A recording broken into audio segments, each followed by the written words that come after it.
मेरे भाई ये प्यारा सवाल देखिए। दो उम्मीदवारों के बीच हुए चुनाव में 30% लोगों ने अपना क्या है मत नहीं डाला है। 20% आपके क्या है इनवैलिड वोट हैं। जीतने वाले उम्मीदवार को वैध मतों का 64% मत प्राप्त हुआ है और वह 3136 मतों के साथ बहुमत से विजयी हुआ है। मतदाता सूची में नामांकित मतदाताओं की कुल संख्या दोस्तों आपसे पूछी गई है। मेरे भाई कैसे करेंगे? यदि मेरे कुल वोट एक्स हैं तो कितने लोगों ने मतदान किया है दोस्तों? 30% लोगों ने मतदान नहीं किया है, यानी 70% लोगों ने वोट डाला है। अब इन डाले हुए वोटों में से दोस्तों वैलिड वोट कितना है? 20% दोस्तों आपका क्या है इनवैलिड वोट है। जब 20% इनवैलिड है तो 80% दोस्तों आपका क्या है वैलिड वोट है। अब मेरे भाई थोड़ा सा आपको सतर्क होना है।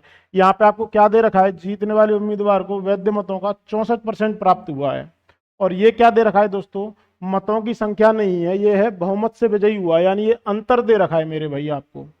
अब आपको क्या है परसेंटेज में अंतर निकालना है। अब इसके दो तरीके हैं। पहला तरीका दोस्तों क्या है? 50 से कितना ज्यादा है? 14 ज्यादा है तो दूसरा 14 कम हो गया, यानी सीधा सीधा 2 कर दीजिए गुणा में। 28% दोस्तों क्या है उनका अंतर आया है। दूसरी अप्रोच क्या है दोस्तों? इसको 64 प्राप्त हुआ है तो दूसरे को कितना 36 प्राप्त हुआ होगा। यहाँ पे आप इन दोनों का डिफरेंस लेंगे, वो भी दोस्तों आपका क्या है 28% है। यानी आपका कहने का मतलब दोस्तों इतना है, इसका 28% कितना है? इसका 28% आपको दे रखा है 3136। अब आपको मेरे भाई ये सॉल्व करना है। कैसे करेंगे देखिए। 20 से काट दें इसको 4 बार, 20 से 5 बार, एक जीरो से एक जीरो गया, 4 से ये 2 बार, 4 से ये 5 बार, 4 से ये 7 बार, 4 से मेरे भाई ये 25 बार।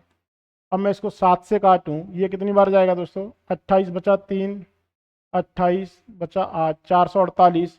अब ये कितना रहा दोस्तों? 14, 14 का भाग दूंगा, 14 तिया 42, बचा कितना मेरे भाई? 2 बचा, 14 दूनी 28, यानी यहाँ पे 32 आया। और गुणा कितने से करूंगा दोस्तों? 32 गुणा 625 करूंगा मेरे भाई, ये कितना आया? 20,000 आपका क्या है कुल वोटों की क्या है संख्या है। 20,000 आपके क्या है मतदाता सूची में कुल वोट है। यदि आपको वीडियो पसंद आए लाइक शेयर सब्सक्राइब जरूर करें। धन्यवाद।